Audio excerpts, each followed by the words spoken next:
bringing you the news and information you need from the people making a difference. This is Comcast Newsmakers. I used to go up to Napa with my grandparents, and of course these days you go up there, there have been so many improvements and changes in Napa. It's just a gorgeous little community. Mark Luce is here. He is a supervisor in Napa, fourth term? Fourth term, yes. You must be doing something right, Mark. Well, I hope so. Napa's looking right, so I think so. Okay, some of the projects you're talking about just a moment ago, give us a little background on that.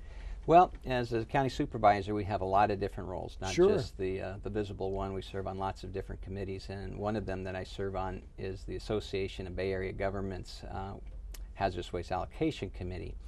And back in 1996, this committee began asking how can we reduce hazardous waste generation in the Bay Area, and they came up with the Green Business Program. And it started off with a model using body shop workers, companies, to look at how they can reduce pollution. A body shop is a good place to start. Yeah, right? There's you bet. a lot of pollution around body shops for the most part. And the idea was to help small businesses, one, be in compliance, but two, make it easy for them to know what it is they could do to reduce pollution, reduce energy usage, water usage, and air pollution. And so that was the beginning. Over the years, we now have these checklists that we've developed, what I call sort of the simple genius approach. You take all the best information and just sort of put it in checklist form. So that, and we've written these programs for 20 different types of businesses, and we're continuing to expand from hotels to wineries to dentists, again, auto body shops, printers, lots of different companies where we can take the best ideas for pollution prevention for those particular businesses and allow them through sort of a checklist form, pick some of those that they want to do and thereby become a green business. It's been growing exponentially. It was like, you know, a small oak tree. It didn't look like much was going on early on, but we're now up to 2,200 companies in the Bay Area that are now green businesses.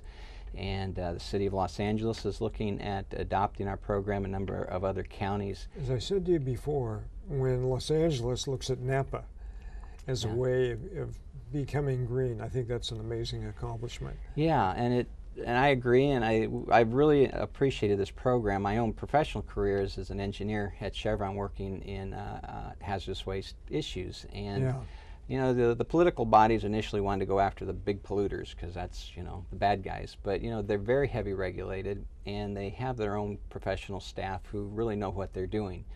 The real problem was with these small companies, a dentist, you know, auto body shop, hotel. You know, their people are in the business of doing their service. You know, they don't have people going to these waste conferences and learning what the latest technologies are. And they're also exempt from a lot of hazardous waste regulation. Exactly. Did you have any problem with dumping in the Napa River? People getting... not recently, no. Yeah, I mean, but I mean in the past, I mean that river was used, you know, as a trash heap for a lot of construction and different things like that.